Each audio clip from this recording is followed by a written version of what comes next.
Good Thursday evening to you. Welcome into the UDDA podcast. I am Dan Black. With me, as always, is Sporty Jordy. Jordy, how are you doing on this Thursday? I'm doing great. We were just talking about this prior to the show, but we have not talked since the Super Bowl, but it feels like it's been a year since the Super Bowl actually happened. Yeah, I agree. There's been a lot, and I don't really know why. Because I feel like maybe because nothing really has happened since then. Maybe that's it. Just feels like so slow every Yeah, day. I don't know. It's very, yeah. I feel like normally at this time, obviously, we would be talking about like baseball starting up. Obviously, that's not happening. Yeah. They met today and went absolutely nowhere. Not Where? Yeah. which you and I have discussed this in the past. We kind of expected. Yeah. I mean, we had the All-Star game. We had the All-Star weekend coming up in the NBA. We had the trade deadline last week, so it's not like there's nothing going on. It definitely, and like I'm not even that much of a baseball fan. Like I enjoy it, I pay attention, but like I'm not a diehard baseball fan.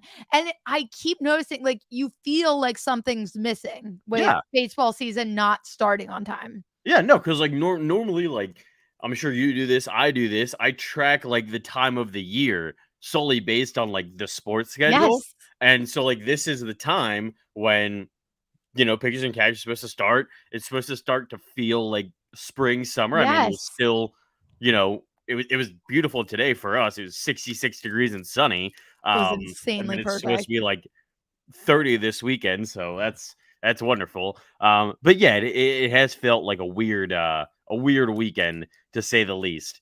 So hopefully we can get baseball back. But at the end of the day, I mean, I was talking to some people the other night. I was talking to some people the other night, and I don't think anybody would be upset if baseball did. Like, I don't think anybody would really notice if baseball didn't play this year, except for like Dodger fans and Red Sox fans, and maybe Yankees fans. Like, I feel like no one really. The only thing I would miss is going to the games. That's when I like baseball the most. That's And fair. that's like a springtime tradition. But yeah, no, I don't really watch baseball. Like I catch a Phillies game here and there, but I don't religiously watch baseball until it's like basically the World Series. Yeah, Just because there's too much going on. yeah, I watch a little bit like right before the end of the regular season to like see who's good, see who's making the playoffs. The Phillies haven't gotten there in literally a decade. So at that point I'm like checked out. And I just like to watch the World Series, and that's basically it. yeah. No, the only people that are really gonna miss baseball are like people like my one family friend who's a fantasy football fan or fantasy baseball player, and a degenerate baseball gambler. So like other than that, I can tell you I would not care if baseball lives or dies. I'm perfectly okay not seeing the Phillies be 81 again. Um, Yeah. I'm good on that. Don't need that in my life. Don't need another disappointing summer of Phillies baseball. Yeah, it honestly feels like COVID, because I remember when we were like initial COVID quarantine, like when we were on full lockdown, no sports, no one was leaving their houses, nothing was open. I remember like every week, like I never knew what month we were in. I was so thrown off. And it was literally because there was like no sports. I wasn't leaving. There was like nothing. I wasn't like, I was at doing school, but I was at home. It was my last semester ever. So I remember just being like so confused. And that's kind of how I feel right now in this like weird in between phase of the end of football. Basketball is right in the middle of everything. There's no baseball. We're like a month and a half away from March Madness. Yeah, I think once we get to like the conference tournaments in basketball, then things will start to feel normal Yes. again. But that's still, a couple weeks away, and we'll obviously talk about that then. But let's recap the Super Bowl. We haven't got a chance to talk about the Super Bowl. No. We had our podcast earlier than we usually do last week. That was awesome. But what were your thoughts on the Super Bowl? I know you won a lot of money, so congratulations. Thank you. Yeah, no, it was I called nearly a perfect Super Bowl. Like, it kind of went exactly how I thought it was going to go, which was absolutely great for my bank account because Absolutely. majority of all my bets hit. So I got super lucky with Super Bowl squares too. So that was a lot of fun. But no, I thought this was a great game. I I was riding the Bengals this entire postseason, and that did not falter in the Super Bowl. I still rode with them plus 4.5, but there was a part of me that was like, the Rams could easily come in, and if they play their best defense, which we know they're capable of, I was like, there's a chance that this is a blowout and a very boring Super Bowl. I was like, Joe Burrow could legitimately die in this game, which almost happened. Um, but no, I think the Bengals played a great game, and it honestly went. I feel like it was the perfect ending because my heart was obviously rooting with the Bengals. I was so behind them, and especially for their fans because like they went 31 years without a playoff win for them to get to the Super Bowl and to have this loyal fan base and this young team kind of make this quick turnaround, that was a perfect story. But at the end of the day, you look at the Rams, these are a lot of guys that are older and towards the end of their career. And to see all of them get a ring, I mean, you couldn't be upset about it. Like seeing Odell Beckham Jr. sobbing, I was like, this is Yeah. so overwhelming. And Aaron Donald, Matthew Stafford, Cooper Kupp, all these guys deserve it so much. So I think it went in the perfect way because it was a close game. It was exciting. And then a lot of guys that deserve a ring got a ring.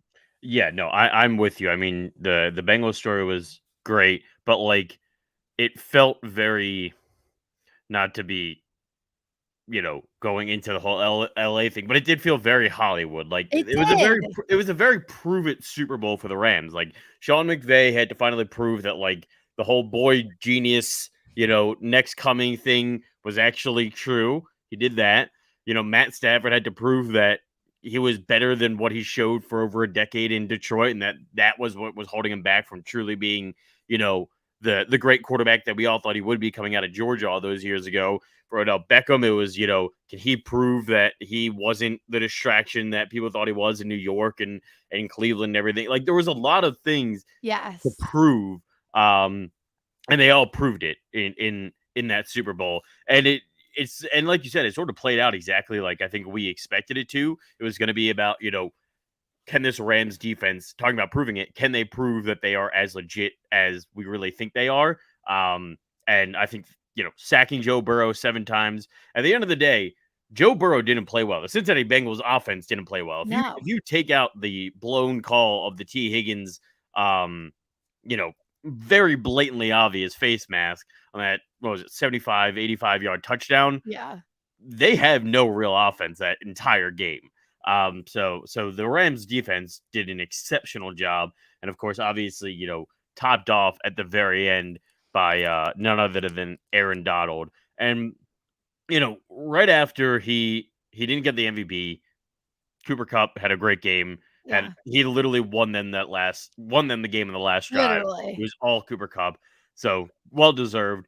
But one of the questions that came up now that Aaron Donald has a ring, we always do this. We compare people from past and future and all that kind of stuff. You know, I think this solidifies him as the greatest defensive player there ever has been.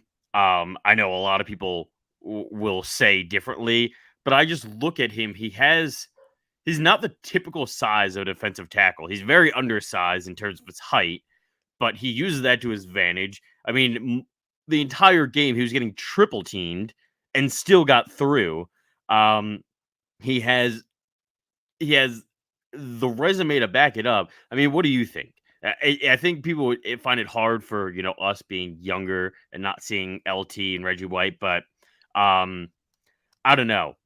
It just feels like he has cemented himself as the greatest to ever do it. No, and I fully and like you said, I don't know if that's just because I didn't get to watch some of the older Yeah, greats play in their prime, but at the end of the day, you see Aaron Donald, like he is the difference maker. Like, and it's throughout the entire season when like commentators are talking about other opposing teams going against the Rams, they're number one concern is how do you stop Aaron Donald? And like he is the one that can put away the game for his team. And I don't even think that's just because he's on the Rams. Like I think whatever team he went to, he would be that force to be reckoned with, and he would be that guy that everyone is scared of. So I think that just proves how good he actually is. And obviously, me and you talked about Aaron Donald being MVP. I think Cooper Kupp deserved it. I'm not upset about that at all, but the way that Aaron Donald single-handedly put away this game it was incredible. So, yeah, I mean, at least maybe I won't say ever, at least in my entire lifetime, Aaron Donald is the greatest defensive player I've ever seen. Yeah, I think that's in our lifetime. There's no doubt. You can't argue with it. I mean, and again, like I always have a tough time with this because like, how do you compare the impact of a defensive tackle to a middle linebacker? Like the stats are gonna skew differently, but at the same time, defensive tackles aren't supposed to have the numbers that Aaron Donald has. Yeah. He's just an absolute savage and just an animal. I mean, did you see him during the parade? The man doesn't wear pads. I don't believe he wears pads. His shoulders are literal shoulder pads. No, actually, I saw one video of him where he was literally shirtless on the top of the bus, just like screaming and flexing. And I was like, the man is actually a robot created in a lab. No, he's a rock. He's literally the rock. Actually. Yeah. No, he's gross. But yeah, he was phenomenal in the Super Bowl. That whole defense was a phenomenal defense all season, and glad for Matt Stafford. I'm happy for Matt Stafford, even though I didn't save that girl that fell off the stage yesterday. That was bad. He getting a lot of heat for that. I know, but no. I mean, he was drinking tequila straight out of the bottle. He had no idea where he was. Tom Brady was tweeting him, telling him to mix in a water, and Brady was like, "Trust me." I was so happy for Matthew Stafford. And literally, it was so funny because the whole game I was kind of pulling for the Bengals a little bit. And then when it was getting closer, I was like, Bengals cover. They stayed in this to the end. The Rams deserve this. Like, they genuinely deserve to win this. The Bengals are such a young team. There's still work that they have to do. Like, they're going to be back in the Super Bowl. Joe Burrow will get his ring probably sooner than we even think. What, do you not think they're going back? When I look at the Bengals from the whole season and everything, they give me very Eagles 2018 vibes.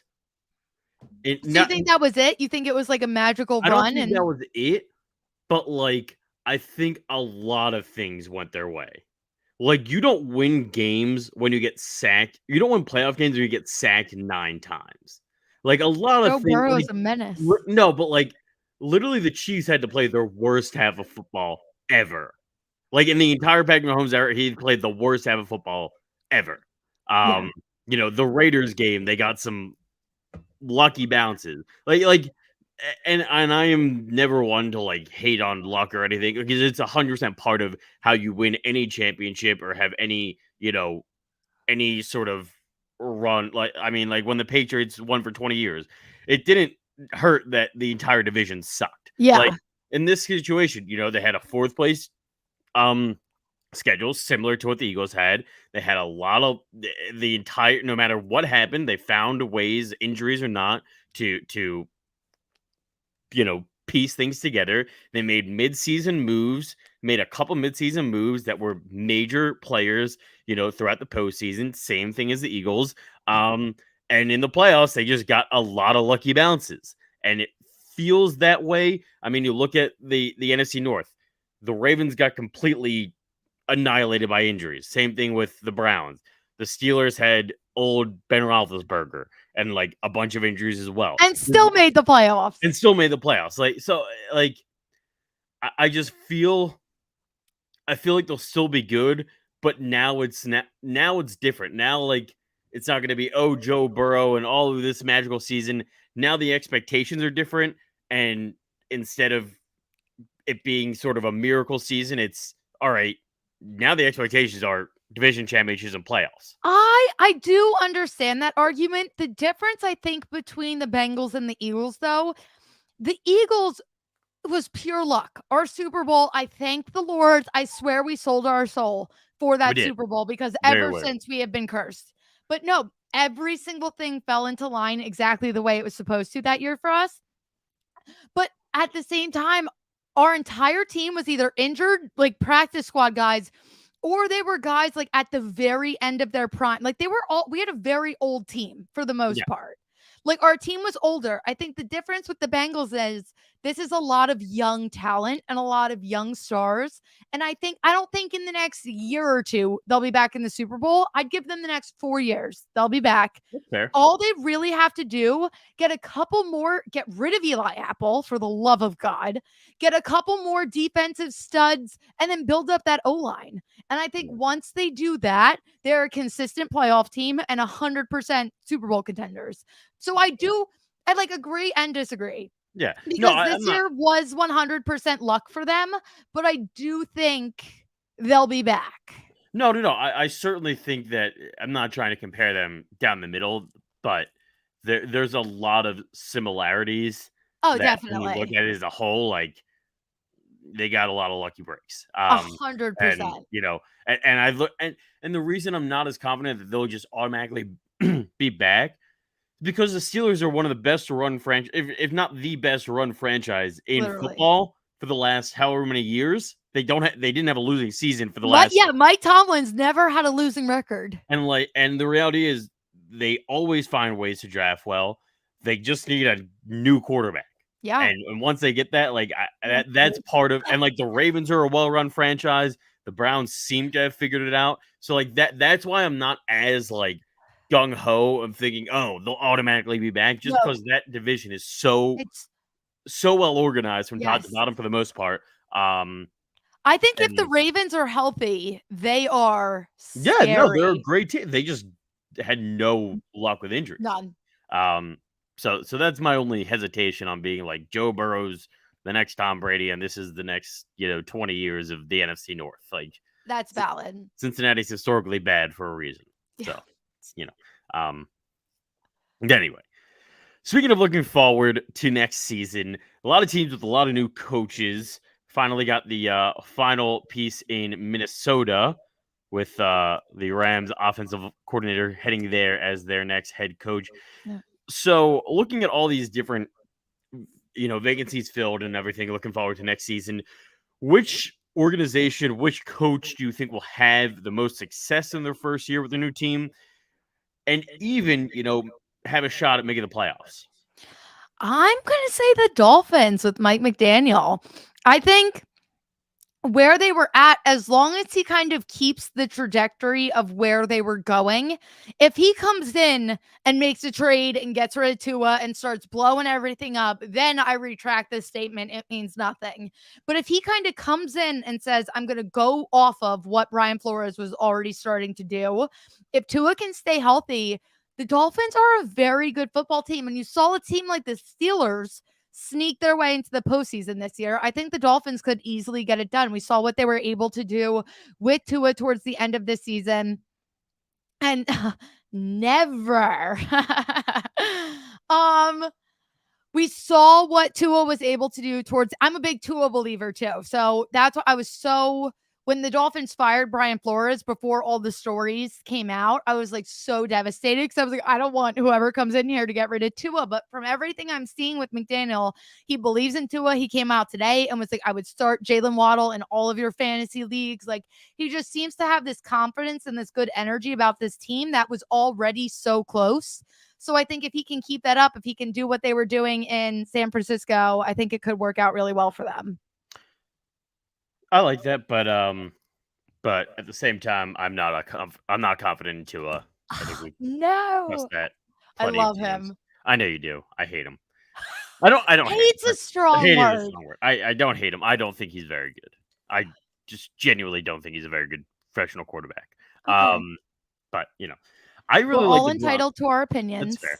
I really like the Broncos next season. I like Nathaniel Hackett. I just want to see who their quarterback's going to be. Yeah, no, for sure. If they can just get any competency under center, like not even necessarily they have to get Aaron Rodgers, although that would change everything. That would certainly insane. that would I'd win this automatically. But if they can just get someone that's competent, they have too much talent on both sides of the ball to not be in the hunt towards the end of the season. Definitely. I still don't trust the Chargers as an organization to just not find a way to lose at the end. They just find ways to lose at the end of the season. Obviously, the Chiefs are going to be in there. We'll see how the Raiders do. This division could get so competitive. That could be another one that's very interesting to watch. But they're going to give Derek Carr a big contract, it seems. And I just like Denver to me. Denver to me is the Phoenix Suns of the NFL. Like they have all these pieces right there, and they're just missing one core, one quarter. They just need the quarterback, and that quarterback takes them from this purgatorial area to playoffs and championship level contenders. So that's I just really like them. I think Nathaniel Hackett, he's building a nice young staff. He did a great job with Aaron Rodgers, though it's not hard to be good with Aaron Rodgers. So I really like Denver next year. Yeah. No, I'm for as long as they don't have Drew Lock or Teddy Bridgewater. If they just take a slight step up, I think the Broncos, and there's a lot of teams that like even Chicago with Justin Fields. Justin Fields is going to be your guy as long as they don't pull another Andy Dalton situation, but there's just so many question marks surrounding, it's not just the head coach coming in and how they're going to do. It's how is your quarterback going to do? How is your offense going to do? So I feel like all of these teams, until we're the week before the regular season starting, we can actually get a feel for how these head coaches are going to do. Yeah. Once everything's locked in. I agree. What do you think Doug Peterson will do with Trevor Lawrence? I say the Jags have a 5-win season. I'm not expecting a big turnaround, but I am expecting, and that's not a knock on Doug Peterson or Trevor Lawrence. This team is literally just at ground zero. They have Trevor Lawrence and James Robinson and really nothing else. So there's so much work that has to be done. So I think Doug Peterson can come in and kind of get the vibes moving in the right direction, but I still think there's just going to be a lot to do. I'm thinking we see a much better season from Trevor Lawrence himself, considering didn't he have a 6 or 7 game streak towards the end of the season where he didn't even have a touchdown pass? Yeah, he was bad. He was doing nothing. It was bad. So I think as long the goal for Jacksonville this season should be to see an improvement in Trevor Lawrence. Don't focus on your record. Don't focus on anything crazy. Get Trevor Lawrence in a better position. Start making moves here and there. And then they need a 4-year plan because nothing's going to happen overnight for them. No owner is patient enough for a 4-year plan. I know. No one wants to. They want to do what the Rams did. They want to do what the Bucks did, and they want to win right now. And I'm like, you realize that only works for certain situations. Be smart, take your time, and build a team the right way. So you're not just good for 1 year. You're good for years upon years, and you're this ultimate threat. No, everyone should listen to me a little bit. Should. They should. Maybe you should be a GM. I don't know if I'd want all that responsibility. I couldn't do it. I would want to be an NBA GM. I feel like that's NBA GM is the easiest job. Yeah. You get a couple stars, just go do your thing. Yeah. It's all right, I've done my work. You do the rest. Yeah. Daryl Morey, what does he got to worry about? Oh, now he can sit back. He's on even vacation, if James Harden does terrible, which it's not going to happen, but even if he does terrible, whatever, hearsay, but he did everything he had to do, and he got the trade that every single person wanted. So no one's going to come back and blame him. Or if they do, he can be like, oh, I'll get receipts from when everyone said this was a great move. I agree. Let's talk about that because we didn't get a chance to. Well, I mean, you and I reacted because I remember when I saw the trade, I literally jumped out of my bed and called you immediately. Yeah, we were like, I was like, what do we have to do? What are we gonna do? Go! I felt like it was it literally felt that entire thing. I've never had a child. I don't plan on having a child, but I feel like this is what it would be like if you were for me at least as a dad. When my wife has been in labor for 36 hours, I know it's coming. She keeps saying it's gonna come, it's gonna happen, and then you finally get you're like, oh crap, here we go. and you got to No, run. literally, it felt like a ticking time bomb, like, it Yeah. was something we were all waiting for, and then it actually happened, and it was like, "Oh my god, it's go time." Was this a better reaction for you than when they signed Jimmy Butler? All right, Jimmy Butler trade, Alshon Jeffrey um and Torrey Smith signing, or James Harden trade? Which one was the most James like? Harden. You think so? James Harden. That was like for you. You're like, oh my god, the most. Yes. Um, yeah, James Harden. And like Jimmy Butler, like let's put it in perspective. When Jimmy Butler, I was more if we were on the opposing side of things, like trades that hurt me the most, the Jimmy Butler one, like Jimmy Butler's up there with Carson Wentz for me.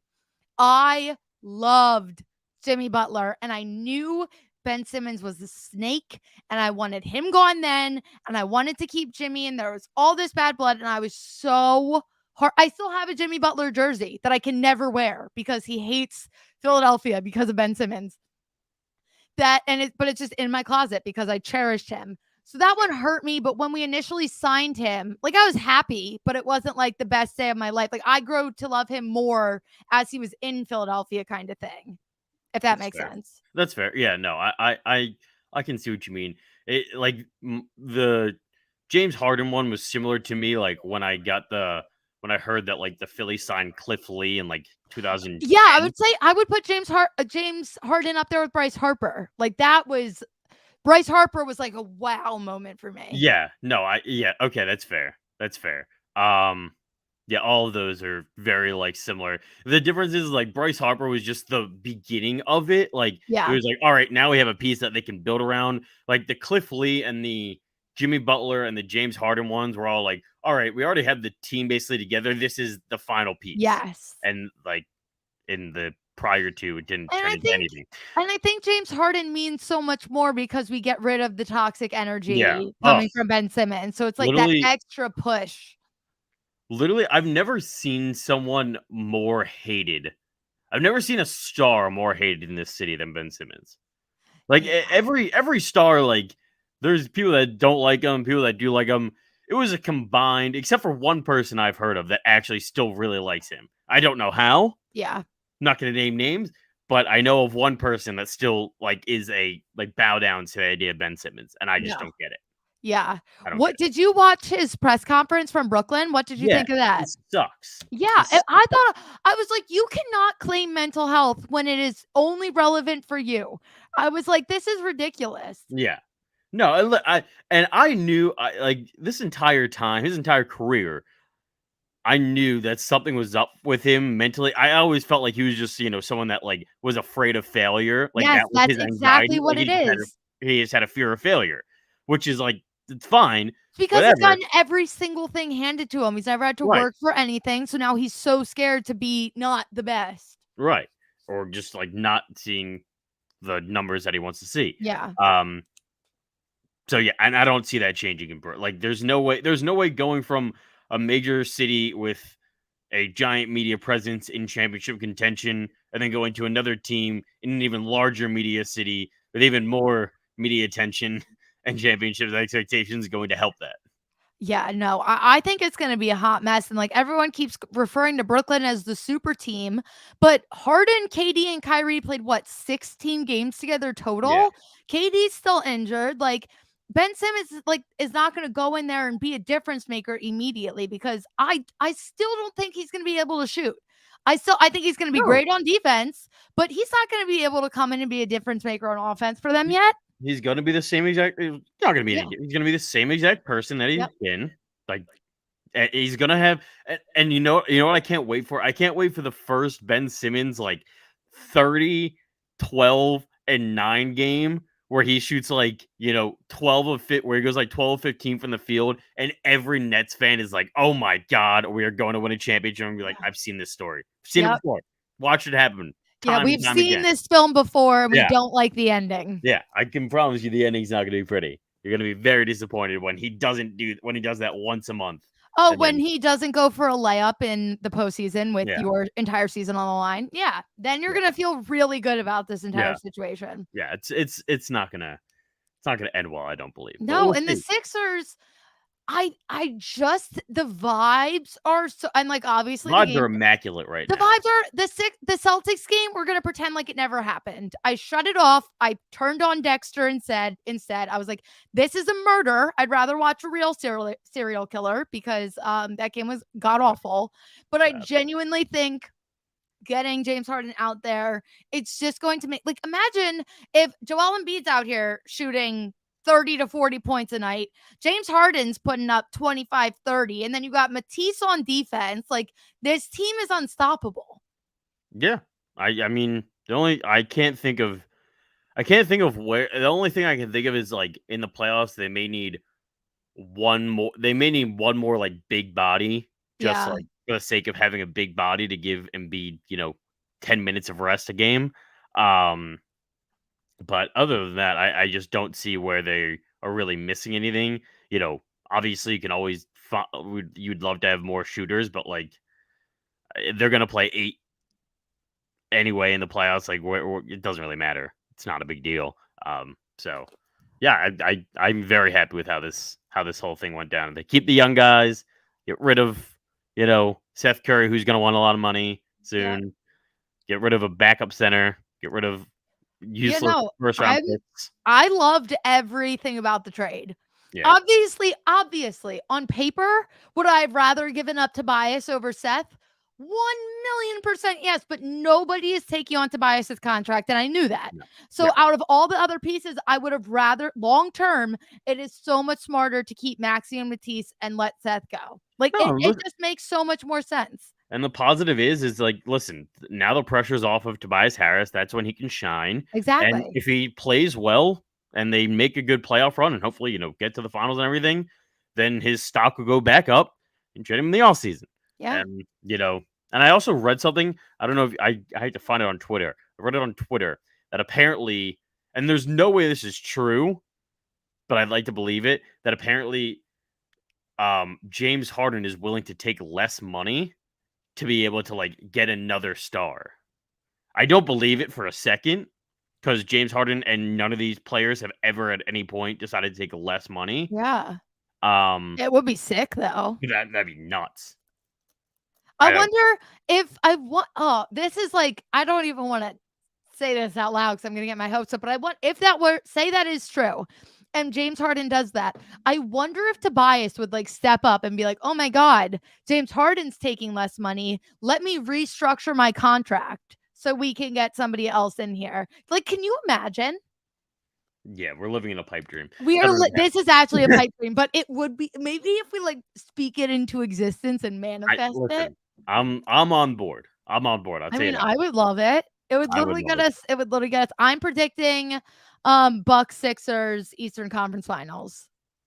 Yeah, I could easily see, because I feel like Kyrie's gonna get hurt like at some point in the playoffs, and then it's gonna be KD and Ben Simmons, and it's just gonna be like, oh God, here we go again. Yeah. And KD's gonna have like the side eye look at him and be like, this is not it. They are all divas. This is not going to work. Yeah. And like, listen, I love Seth Curry, but he's a typical shooter. He can't play defense. He's a typical shooter. Like when he's hot, he's great, but he's not. And he's certainly not really helpful. Yeah. So we'll see come the playoffs. This weekend, though, San Antonio NBA, we have All-Star Weekend kicking off tomorrow night. Easily the best All-Star Weekend, in my opinion. Although I like hockeys, but I don't really watch hockeys that often. Yeah, it's a good one. They've found new fun ways to not make it the typical All-Star Weekend. But great All-Star Weekend going on this weekend, and the odds are already out for who's going to win 3-point contest, dunk contest, the All-Star game, All-Star MVP. So I'll let you go first. Now, we did not tell each other beforehand who we think, or write down who we think is going to win. So I'll let you go, and we'll see if our answers match up. Okay, do you want me to go through every category? Or just start with the 3-point contest? 3-point contest. And okay. So on paper, I have the stats written down. Kennard is 4th in the league for 3-point shooting. He's shooting at 43.4%, which is better than every single other person in the 3-point contest. However, if you actually think about it, he doesn't shoot as much as half of these other guys. So yeah, his percentage is better, but I think it's going to come down to endurance at the end of the day here. Yeah. And this is the safest option because he's literally the best shooter in the NBA right now. And he's also putting up the most 3-point attempts per game. But I'm going with VanVleet. Interesting. Okay. Let's go. We didn't pick the same thing, so that's good. Interesting. I like that. I like that. No, that's a good one. I went with Trae Young plus 500. Good. Yeah. Very much a volume shooter. Yeah. Great from three. He, we watched it firsthand what he can do when he gets rolling, especially in high intensity situations. In the playoffs, this season shooting just below 40% from three. So I like my money on Trae Young. Yeah, no, I think that's very fair. Yeah. All right, dunk contest. Who'd you pick for the dunk contest? All right, I feel like this is so obvious, and I don't want to be this obvious, but I have to pick Jalen Green. I have to. Okay, I was going to pick Jalen Green, but I had a suspicion that you were gonna pick him, so I didn't. That's actually hysterical. But also, I really like Cole Anthony. People don't watch a lot of Cole Anthony because he plays for the Magic and they're terrible and they're in Orlando. But Cole Anthony has incredible hops. Like if you ever watched him in game or watch him in college at North Carolina, he's got a lot of bounce for a small guy. So for the money, plus 250, Cole Anthony in the dunk contest. I like it. Plus his dad can probably help him out with some creativity. Although I think son of Greg Anthony, for those that don't know. Although I do believe that they'll go with Jalen Green, and I just feel like Jalen Green is going to do something special. I don't love the dunk contest anymore just because I feel like everything has been done. No, literally, the last 2 years, it has been, I don't want to say awful. That feels a little dramatic, but it's not been good. I want someone to jump through, a ring of fire. Yeah. Yeah, something crazy. Put your life on the line. Literally. Yeah, no, I need something a little. I'm more excited for this NBA All-Star Weekend as a whole than I was last year. The vibes are better this year. I don't know what it is, but I think there's a lot of young talent. But yeah, no, I'm hoping it's better than last year. I hope so too. We'll see. All-Star game, Team LeBron, Team KD. All right, KD's hurt. He can't even help his team. LeBron's 4-0. His team is absolutely stacked. I don't know how you can pick against Team LeBron here. I never pick against LeBron. You can't. You don't make money betting against LeBron NBA All-Star Weekend. Tom Brady and LeBron James. Don't bet against them. Generally, you'll win if you bet with them. Yeah, I'm with you. And then finally, All-Star Game MVP. I went with a biased one here. I went with Ja Morant, someone we both love. But all right, so realistically, it's going to be LeBron. Let's just be honest with ourselves. It's probably going to be LeBron. It's probably. But at the end of the day, Morant, he's a freaking stud. I feel like he thrives for moments like this to have that. This is the time to have the charisma and the skill. And that's legitimately what he does best. So I think if he comes out and just puts on a freaking show, it can happen. I would like to see him in the dunk contest. So would I. Why isn't he in it? I don't know. But then again, LeBron never went into the dunk contest. There's a lot of guys that should have been. I know, but Ja Morant's made for the dunk contest. That's what. No, Ja Morant has insane. He's got insane hops. Yeah, why? But eventually, fingers crossed. I believe he'll eventually do it. Yeah. I feel like if you're a star and you have that type of ability, you should be forced to do it. Yes, literally. Just because I want to see what happens. He would go nuts. Yeah, no, I like the Ja Morant pick. I'm going with Steph. I feel like Steph plus he's plus 900. So I feel like that's pretty good return. They don't play defense. Steph hits threes from literally everywhere. He'll probably try a dunk. Probably. some point, you know. And like, everyone loves Steph. Who doesn't like Steph Curry? Yeah, it's really hard not to like Steph Curry. Hey, he's a good guy, Steph. I don't call Yeah. him that. No one does, but you know. Um, but yeah, I like Steph Curry plus 900. I'm glad that we didn't pick anybody the same. Yes, I that was thought we nice. would. That's why I didn't wanna tell you my picks because I thought then if we pick the same people, then we'd start picking other people with that we didn't actually believe in. But Yeah, no, that worked out very it nicely. worked out Look well. at us. Yeah, aside from both being on Team LeBron, which is fine. I I mean, feel you that's can't not be on totally Team LeBron. no. I'm with you. I'm with you, 100%. Also, I meant to ask you, do you like the team captain thing, or would you rather them go back to the East versus West? I part of me wants to go back to East versus West, but at the end of the day, I feel like it kind of is poetic because you're at this point where it's like you have the LeBrons and KDs and then all like the young, like the new and Stars. upcoming like Yeah. it just feels right at the end of the day. But then when you think about like when you compare it to the NFL, like if the NFL ever did that, like that'd be so bizarre. Like it would Well, they feel did. so weird. Remember they did with the Deion Sanders thing Oh a few years ago? yeah. They tried it, like, once or twice, and, like, It like, "Alright, doesn't work, but for some reason, I think it works for the NBA for the time being because you have, like, the stars, yeah." but I don't know. Well, then again, nothing really works for the NFL and their Pro Bowl. Yeah. Let's be honest, like, no one gives It's a crap. this year, I It was literally so bad. it was so I really think they should do, like, 7-on-7 flag football. or during COVID, they did, like, a Madden game, like, Yeah, they that was sick. yeah, Like, like, just do that because do the whole All-Star Weekend thing, Pro Bowl weekend, because that's all fun. I like all the games and all that stuff and, like, kinda getting to see, like, the personable side of all these guys, but yeah. the game itself is awful. It's horrible. Yeah, no, it's not good, and, I mean, Godspeed to those that bet it. Yeah, no, the NBA All-Star game is at least, like, It's fun because enjoyable because they're doing, it's like, basically tricks just street and ball. yes, and it's fun. You can't really play street football all padded up. Like, it just looks Yeah. ridiculous. Yeah, Just no. looks They weird. gotta figure out something for the Pro Bowl Yeah. because it doesn't work. Yeah, it's the one miss that the NFL has. Like, yeah, they Yeah, do everything else well. That's the one thing, and it's not good. it's Um, bad. yeah.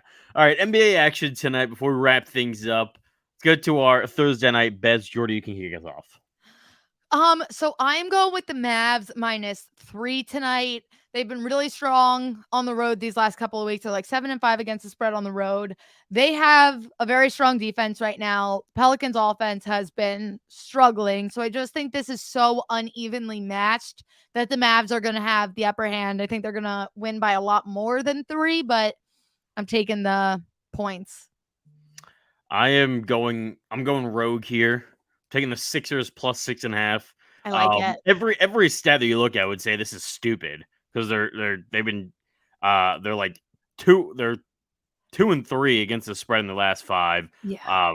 They just haven't really been good in the month of February against the spread so far. They're not great against the Bucks either. But I just got a hunch. I I'm don't here know. for it.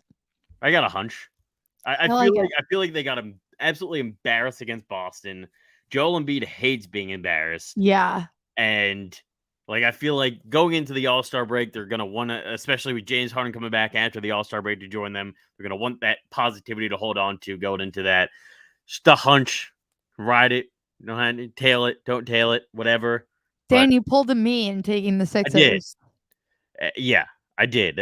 It's probably gonna backfire. It's fine. It Likely gonna always backfire. backfired on me. It always I backfires. kept doing it. But at the end of the day, it's like, hey, this is an Eastern Conference Finals preview. Let's see how they do on the Literally. road. Let's see how they do on the road. But So, see. do you know my favorite NBA player minus every single person on the Sixers is Giannis? Yes, I think we've talked about that. So, the Bucks, my birthday is March 30th, and the Bucks play in Philadelphia on March 29th. Are you going to go to the game? I'm going to do everything in my power to be there. I feel Sixers you. tickets have skyrocketed since the trade. Yeah, But I'm gonna see if I can finesse something. I feel you. I was trying to go to the Nets Sixers game, on Dude, the 10th. nosebleeds were $300. I was seeing if I could, call a guy, Yeah. Call a friend. Yeah. But like, it's my mom's birthday that day. So I asked her, I was like, "You want to go to the Sixers game for your birthday?" She's like, "Not really." I was like, it's kind of the biggest Ben game of the isn't year. gonna play anyway. What?